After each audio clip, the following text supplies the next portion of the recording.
Hello everybody, it's Rachel and I am back again with another video for you guys. So today we're going to be doing some stitching on our first two blocks for the hide and seek quilt. And I did do some stitching ahead just to kind of get us into a place where I could show you how everything works. So I did finish one flower completely. You can see that. So this one doesn't go, all these cornerstones don't go all the way around because this nests into another block, but this one's all done. So I kind of got the process down and everything before I started on the second one. And then I did a partial on the second one just so I can show you how I put it all together. So we'll pull those pieces out for you and show you how that works. So I do my stitching on these stars. So they're 10 pointed stars basically, so 5 on each side. And you want to do them half and half. So you want to do your stars in 5 pieces and 5 pieces because it'll make lining up that center a lot easier. Then what I have been doing in the past is I stitch these 5 pieces and then stitch the other 5 pieces, which I only did 3 because I'm going to show you how I stitched those together. So normally I would stitch these 5 pieces, then stitch these together so I have a star, and then set in these diamonds on each piece. But in order to get a little farther along on this project to show you how to stitch everything, I went ahead and stitched in these dots on just the half and then some of the diamonds on just the half. And I actually found, oddly enough, everything they say is serendipitous, that it was a whole lot easier to stitch these in on the half piece than it was to stitch it after the middle piece was together. I didn't have to fiddle around with all the pieces down here and trying to fold them back and make sure everything was in place. So I would actually probably suggest, because again, a lot of these shapes, this diamond, you're going to do over and over and over and again in this quilt. It's going to be different fabrics, but the stitching is going to be the same. So in my opinion, and I think what I'm going to do going forward is stitch these 5, then stitch in the 4 set-ins and then the outside ones if it has it. And I think it just made it so much easier to, so much less fiddly, I guess, because it's a smaller amount that you're working with. Now, of course, when you do that, if I do that fully on both sides, you're going to have 2 pieces here that you're going to have to set in afterwards, which is fine. And then maybe a few diamonds as well that, you know, where everything comes together. But I think it made a lot more sense, and it was actually a lot easier to stitch them in on the half first before, because once I stitch this half together, it's really just folding it like this, so all that extra stuff's not going to get in the way of stitching the straight line at the end. But we're going to set aside the half that's already done for now, and we're going to show you how to stitch in the star. So just ignore these 2 pieces. I probably wouldn't have done these right away, just trying to save some time so I can show you all the stitching that I'm going to do on camera. So what I would do is these 5 pieces and then the 4 set-ins and then as many diamonds as I need, and then put the halves together. That's my plan going forward. So I'm going to show you how we do these smaller diamonds, the center, and how we stitch them together. So I'm going to zoom in a little bit. So first of all, what do you need to stitch? So it's pretty straightforward. You will need a needle, and my needle fell in here. Here it is. So I like to use a tulip needle. It's a size 10. It's called Big Eye. It is fairly easy to thread. You can also use a threader to thread it. Then I also like to have some clips on hand as well as some magnets. And these magnets are actually magnets that they use for the head cover. Muslim women wear the hijab, I believe is how I'm not sure I'm pronouncing that right, but so I just bought them on Amazon. They work really well, nice and tight, and then a couple of clips I use as well. And I put my needle down there. I was like, where's my needle? Then of course you need thread. I do try to thread match, so I'm using this hot pink section is what I'm stitching first, so I'm going to use this hot pink thread. Of course, little scissors, I just use nail clipping scissors, and then I use glasses because I'm blind. So that is what I use to stitch. Now I put these, I bought these little covers for my thread because I put my thread all in one bag. I don't really have a good spot for them. And so these covers were supposed to keep them from untangling because you get these long threads and then they untangle and they're everywhere. I actually probably wouldn't suggest these unless you have larger spools of thread. On this size spool of thread, it's a little loose and slides up and down pretty easily, and honestly, it's been more of a headache of trying to keep it on the spool of thread than worrying about the thread itself. But I literally just put them on a couple days ago, so I'm leaving them on there for now to see if I like it better later. So we just cut off a piece of thread. Your thread does have a direction, so when you cut a piece off, you want to make sure you thread your needle from the side that was not cut. So if this was the side that was on my spool, then I want to thread it from the other side, and you want to make sure that's the side that continues to be your tail. And then I pull my thread through pretty good, so I have a really long tail because I do not knot my thread on the needle. So you can see, hopefully you can see, let me see, sorry. So I have my tail really long, and then that's the piece I'm threading with. And then as I stitch, I just shorten my tail a little bit as I have to. So as it's about to get caught or whatever, I'll shorten it. And what that does is it makes sure that your thread is not staying in one spot on your eye, so you're not getting a weak point on your thread. Because if you just do a short tail like this, and you keep it in the same spot, even tying a knot or what have you, that's gonna become a weak point the more and more you stitch. So if you move your thread as you go, then there's no weak point in your thread, and it's a lot less likely to break on you. I won't say I've never had breakage, but not as much as I've heard about. All right, so this is gonna be our next piece that we're going to stitch in. You wanna audition it, make sure you're in the right spot, make sure you're not upside down. I've actually stitched one and had to undo it by stitching it this way, obviously upside down. So you want to make sure that you look at it and see what you're doing and that everything lines up nicely. Then you're going to put your two sides together, and you can use your fingers to make sure those sides match really well. And then what I do is I clip up and away. So I'm stitching this side here, so I clip up here to make sure it doesn't move too much. Then make sure my corners match really well, because you want everything to match up. And then with these smaller magnets, I actually will use 2 magnets just to make sure nothing moves around. And then I stitch from right to left. So I'm gonna go from the middle of my diamond to the bottom, because what I'm gonna do is I'm gonna stitch this, and then the next piece I'm going to stitch from the middle of the diamond up, so I don't have to cut my thread. And that's the directionality that I do. And as far as knotting, I will knot at the very beginning of my thread. So I'm going to take a little stitch here right at the beginning of my corner. I leave a little tail and I hold it down with my finger. Then I stitch one more time just to make sure that's nice and secure. Don't pull too hard or you'll pull your tail out. Then I take one more stitch. This is all in the same spot.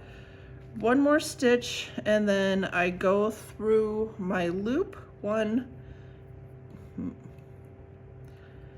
2, 3 times, pull tight, and that's my knot.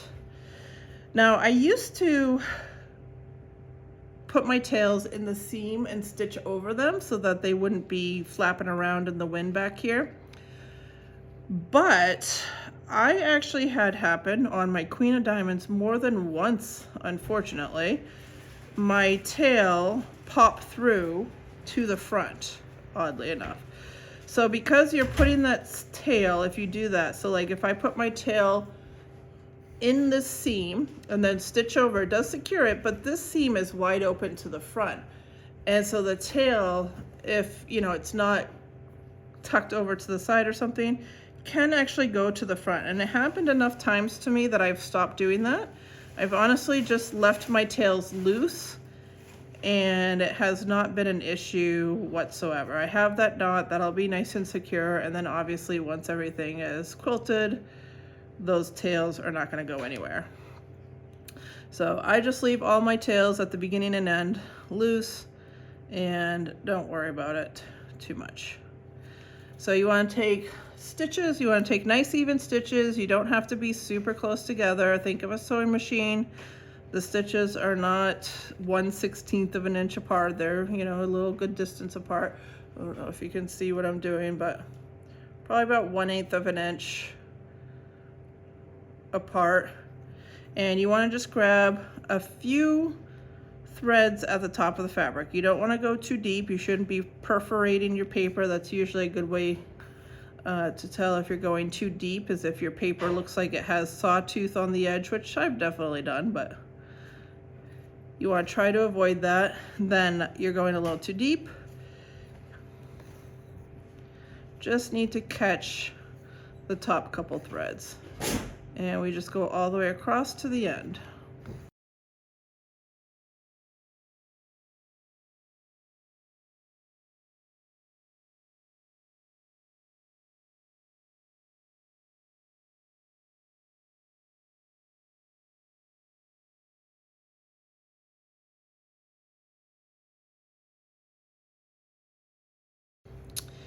Okay, so I'm almost at the end here, and we have our 2 points coming together. So you do want to stitch nice and close to the end here so you get this point nice and sharp. So remember, you have 10 points that are coming together in the middle there. So getting these points as sharp as you can is going to be your goal. So the closer you can get to the end, and make sure that this is nice and together, the better. And then at the very end, I also tie a knot. So I tie a knot at the end of every line that I sew. I don't necessarily cut my thread here, because if I can keep going, then I will. That saves me a little time. So I'm going to tie a knot here, and that'll be the end of that diamond, and I can take off all of my pieces, my magnets, and my clips. And there you go. So I got a nice sharp center, and I'm ready for my next diamond. So for the next diamond, just do the same thing. So again, line this up so it's going the right way. You don't want it going the wrong direction. So always double check, always dry fit before you stitch. Doesn't mean you're not going to make a mistake, but it will hopefully minimize how many mistakes you do make. So again, line it up, make sure, I always kind of rub the sides to make sure they're nice and even and that everything's lining up nicely. We're going to put a clip here. Take my needle and just tuck it in here for a second. Make sure, always want to check your edges. So make sure that diamond edge, that edge lines up good. Then you can put your magnets on. And just a tip for the magnets, if you have a hard time, it's probably hard to pull them. These ones aren't too bad. They are pretty strong though. But slide them instead of pulling them. So slide them apart and they'll come right apart. And that's a lot less stress on your hand. So once these are put together, my thread that I did not cut is here at the bottom. And so what I'm going to do, so again, I always stitch right to left. So I'm going to start at the tip here this time and go to the left. And I do not tie a knot at this point. So I tied a knot when I ended that other side. So there is a knot there, but I don't tie a knot at the beginning, because if I have to unsew this, so say I get halfway through this and realize I stitched it on backwards, then I don't have a knot to contend with, at least at the beginning of this run. I will have a knot at the end of the last run, so if I do have to unsew this run, that knot will hold the last set of stitches together, but I don't have to worry about trying to contend with a knot at the beginning of this one. So that's my method of doing that. And I do that, I just try to save a little bit of thread. Because if this was a brand new cut thread, then I would need a knot because it would have a tail and all that. This one is attached to another piece, so I don't have to worry about it as much. So I just do a quick stitch and then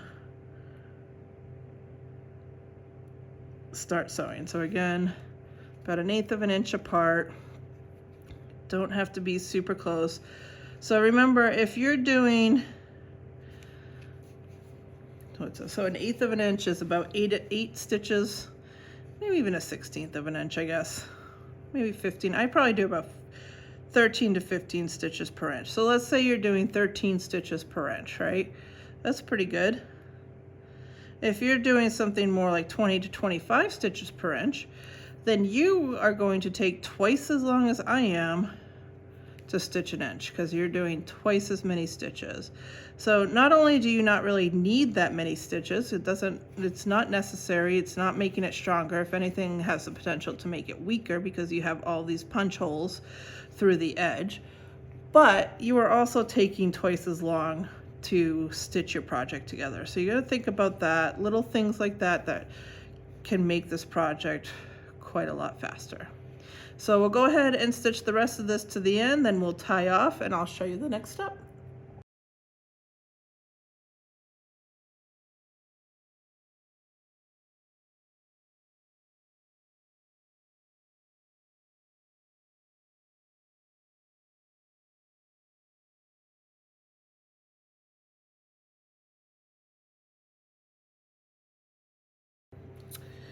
All right, so that is all stitched up. So we'll use our little scissors to cut our tail. Set our needle aside. I just use these long sew tights as a needle minder now. Take that thread out, don't need that, and take our clips off.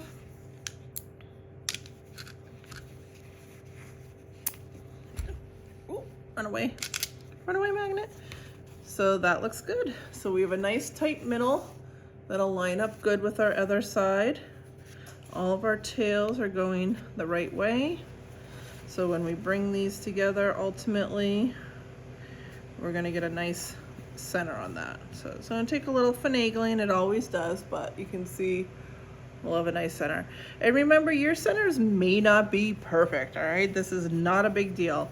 In the grand scheme of things, this is 180 by 100, actually I think it's more like an 85 by 130 inch quilt. One center and one piece is not going to make the difference. Remember that, please remember that. Do not redo these. You can also stitch a little X in the back. I'll show you guys to pull the center together if you have a little hole. Don't stress out about it. This is one little piece in an overall quilt. It's going to be fine. So next up, we are doing our diamonds. I had told you guys earlier I did fussy cut my polka dots. I'll show that in another video because I didn't cut enough polka dots for the last star we have in this quilt, the one with the dogs in it, or in this month, I mean.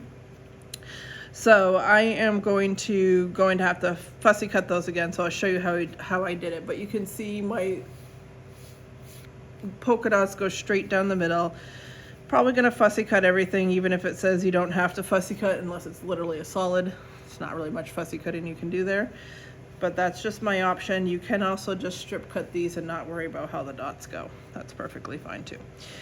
So next up, we are setting in our polka dots. And like I said, I found it actually to be a lot easier to set these in before the center was sewn together. It made it less bulky to deal with and just was actually an overall good experience, which I was surprised about. I thought I would not, like, it would just kind of be like whatever, but I did my first one where I just sewed the center together and then sewed in each polka dot after the center was fully sewn together, and it was fine, but you were dealing with a lot of extra fabric and pieces that did not have to be dealt with if you did it before you sewed those halves together. So that would be my suggestion. I think that's what I'm going to do going forward. So we're going to go ahead and do that this time as well. And of course, like I said, the two will have to be set in after that are where the center part comes together. Oh, I did that off camera. I'm like, oh, can you see what I'm doing over here? I meant these two, so where the center part, where I sew the center, actually, you can kind of tell where I sewed the center. So I sewed these two halves together. These edge ones will have to be set in after, so we'll show that part of it too. So my next step is to set in these two polka dots. Pretty straightforward. Just make sure you're not accidentally setting them in this way, because you'll end up with a nice curve on your piece that isn't going to work. So make sure you're setting them in the right way. So like I said, I always audition my pieces before I stitch anything to make sure that I'm pinning them or clipping them all the right way. And so this is going to go this way. We're going to flip this over. So we start at the furthest edge. Try to clip something if I can. So we'll clip over here. And I got plenty of room to put a couple of magnets down. And that's nicely held in place. And so you want to always go from the outside edge to the center, because once you're in the center, you can now stitch your next piece without necessarily cutting your thread.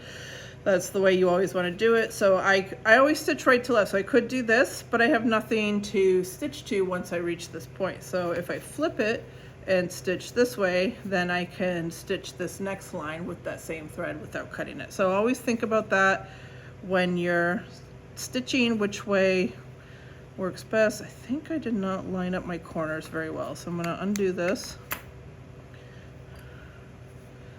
So you want to make sure you're not too far into that center, otherwise you're going to get a little bit of a pucker. So whatever you can do before you stitch to make things work, so whether it's with your fussy cutting, whether it's with your basting, you know, try to get as much correct before you actually start stitching, so that you're not necessarily having to futz around with as much when you're stitching. Okay, so those are together. It's a little high, so it takes a little finagling. Don't be afraid to spend a little time here. I think we're good. Tuck that tail under my clip, and so now I will start stitching from here to here. Again, tie a knot at the beginning.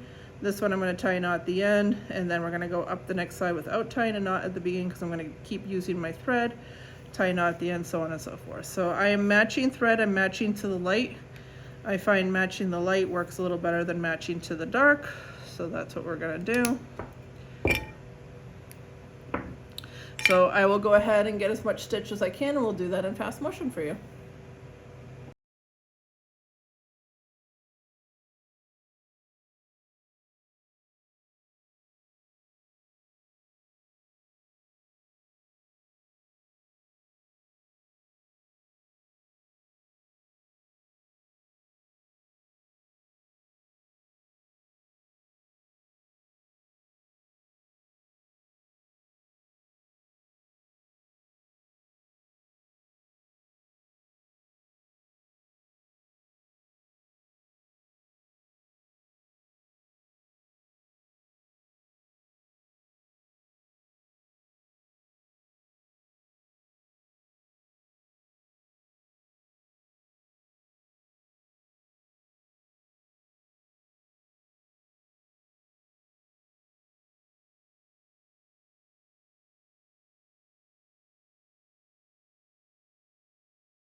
Okay, so let's take this apart. So we have both of our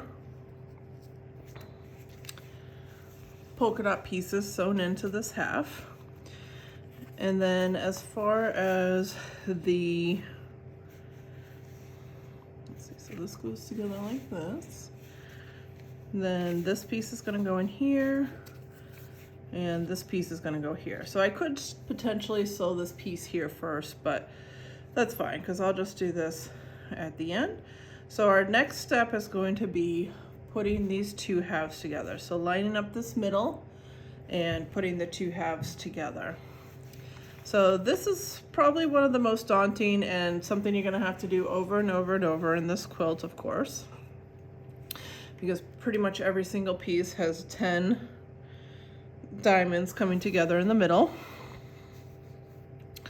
So what I like to do, so of course you have this whole lump of tails here, is I like to just line up each diamond like they're a separate diamond. So I don't worry about lining up all the way across right now. What I'm going to do is line up this first diamond just like if I was doing two pieces, two diamonds in the first half. I'm just gonna line them up really good, and I'm gonna stitch it to the center. And then once I stitch that to the middle, I'm gonna worry about the other set of diamonds. So we're going to go ahead, get our clip on here, and have this nice and lined up, and we'll put our magnets on. So you're not gonna treat this any different than you would if you were just doing two of these darker diamonds together. Just treat it the exact same way. So hopefully you can see, so that's my end. I moved my tail a little bit to make sure I get to the middle. And when I get there, I'm just gonna cinch in that middle, just like I would if I was doing the 5 pieces. So I'm gonna use my dark thread, and I'm gonna go from right to left like I normally do, and we'll do that in fast motion really quick and keep going. Oh, and I ended my polka dots here, and I actually left my thread because I can continue to use that when I set in the next polka dots. So I'm actually going to start a new needle with the dark thread and leave that light thread there so I can continue to use that. So don't be afraid to use multiple needles if it makes sense, especially if you're using color matching methods. So that's what I did there. So we'll go ahead and stitch this together and do that in fast motion for you.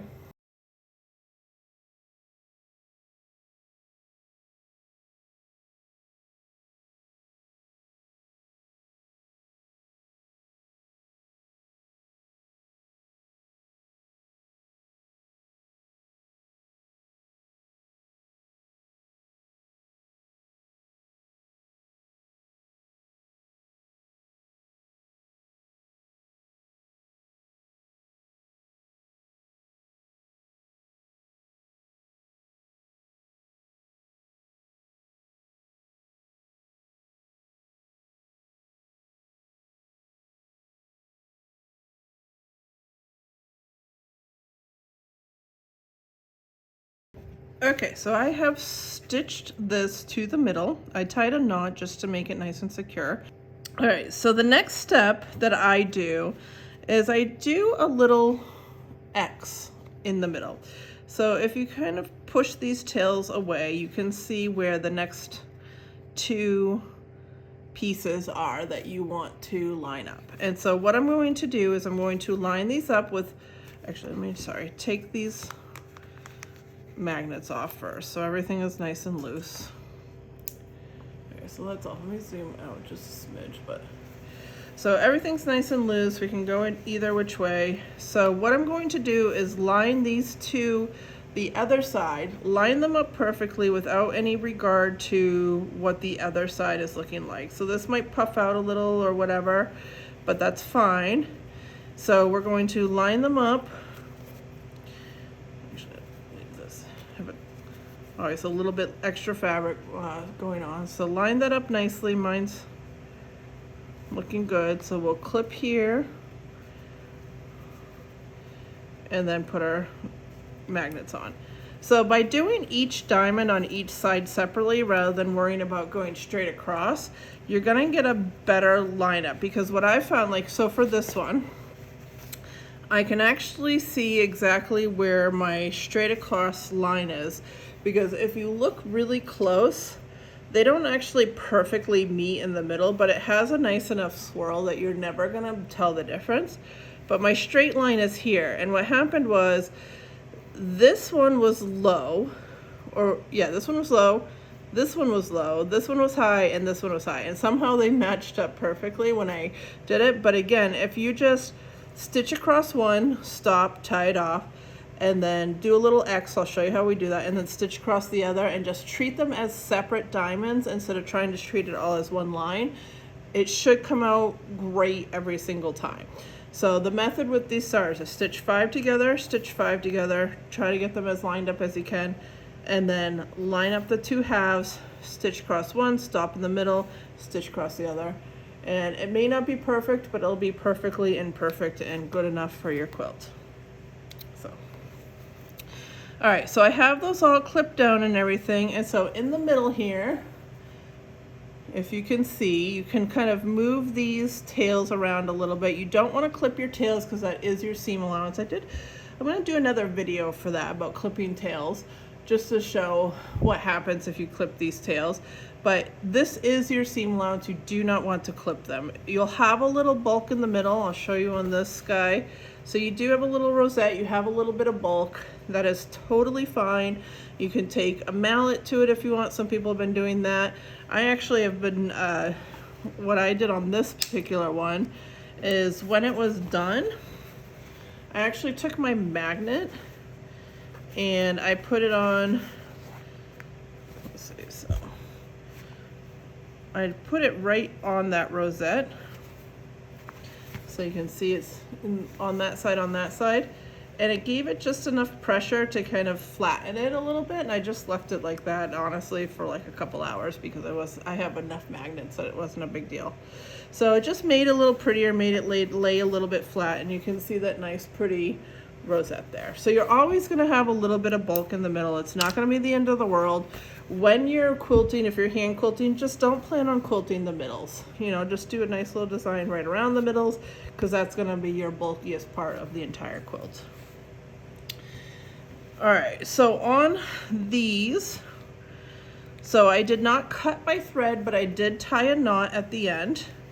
So what I'm going to do, and hopefully you can see it, is I'm going to do a little bit of an X. Now I don't do this all the time. Like when I'm doing my tumbling cosmos, they come together like this too, and I don't generally do one. But for this quilt, I think I'm going to do it because there's just so many coming together, and it takes a little bit of effort to find each edge. But what you want to do is you want to basically catch this side, so the edge of this piece, with the edge of this piece. So opposite sides. So you're going like this, if you can see that, and I'll stitch it twice, and then I'm going to do the same but going the other way. So I'm going to catch this piece with this piece. So you're making a little X and you're cinching it in. You want to stitch it twice so it's nice and sturdy. Obviously don't go too deep because you don't want this to necessarily show up on the front.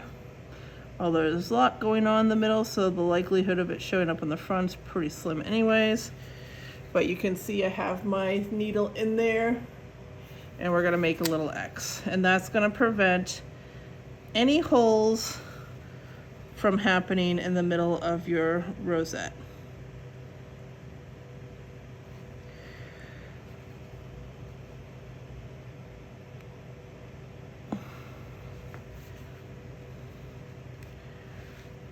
Okay, so that was my second stitch going the same way. Oops, a little bird's nest.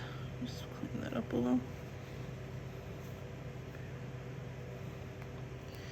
So pull it nice and taut, not too taut. You obviously don't want to break your thread, or else that defeats the entire purpose. If you do break your thread, don't worry about it because you did do that stitch. So now we're going to try, let's see if I can find the right pieces. We're going to try and go, actually, you know what? I may not even go the other way. Let me see. I think I might just do the one slash. So you can do the full X or you can just do one side, but either way it's going to pull it together. So I think because there's so many here, I'm just going to do the one direction, but I would still do that. And then we're gonna go ahead and get started right in the corner here, stitching these last two thin diamonds together. So this is gonna be my first stitch, and I'm gonna do a double stitch in the same spot just to pull it nice and tight in that center again. And we'll see how that turns out on the other side. If for some reason I do have a hole because I didn't do that X, you can always go back and finish the X with a fresh piece of thread too. But I like to do that now because then you don't have to tie off or anything for that X. If I go back, I have to be able to tie off. So we'll just go ahead and keep stitching all the way to the edge here. Hopefully all of this makes sense of how you're gonna do this, and a slow, methodical way is really what it boils down to. So I'll do this in fast motion for you and then show you what the center looks like once we're done.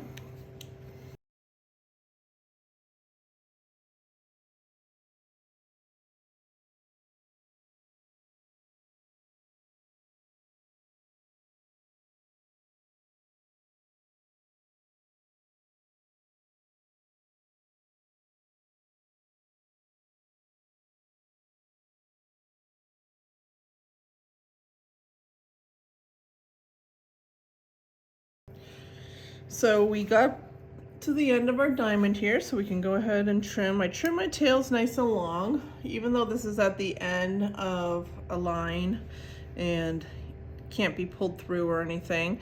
I do like to trim them long because it's easier when I attach the next thing. So obviously something's gonna get attached in this crevice, that I can hold that down is actually really what it boils down to. So it makes it a little easier if they're longer. They're just easier to keep track of and follow. So let's take our magnets off and see how we did in our middle.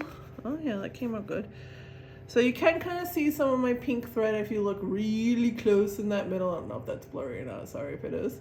But if you look really close in that middle, you can see some of my pink threads that I did my X with. But again, from far away, you're really not going to notice any of that. So the next step that I do is just try to tame these tails, tame the tails. So I try to make it a nice little rosette and push it down, and I'll probably put the magnet on there too, but I still have some more pieces obviously to set in here. So we'll deal with that later, but that looks really good. No hole, just a little pink, but that's fine. You're literally not going, remember guys, like seeing your threads, I know we get so hard on ourselves, but you can see my threads, you can see, you know, the little puckers, but once all these papers come out, all of this is gonna sit into each other better. You're not gonna see all these threads, you're not gonna see all this stuff. Like one of mine even has, where did I notice this? On this one, it had stretching. The seams were kind of pulling apart a little bit. It was where my, oh yeah, right here. So these threads are actually stretched because of the way I set in this diamond. But once I take out these center papers, which I can take a few out now because they're completely encased, once I take that out, you really aren't even gonna notice that stretch. It's just gonna sit into itself. So please, please, please don't get stressed out about that, at least ahead of time.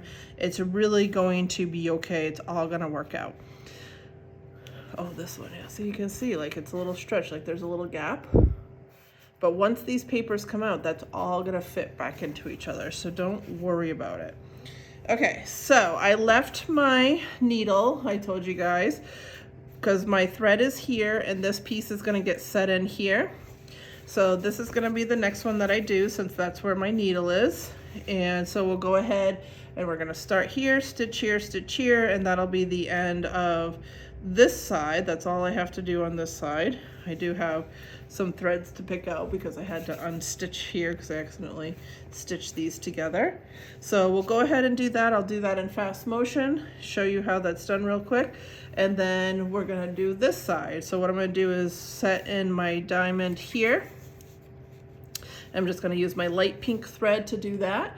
And then I was using a orange thread to stitch in these diamonds. And so that's what I'll do. I'll take one thread, I'll go up here, down here with my next diamond, and then this block will be all together. So we'll do that in fast motion for you real quick, and then this one will be all done.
Okay, so we are all done stitching the second block, so we'll go ahead and clip our threads. Again, I leave a nice long tail.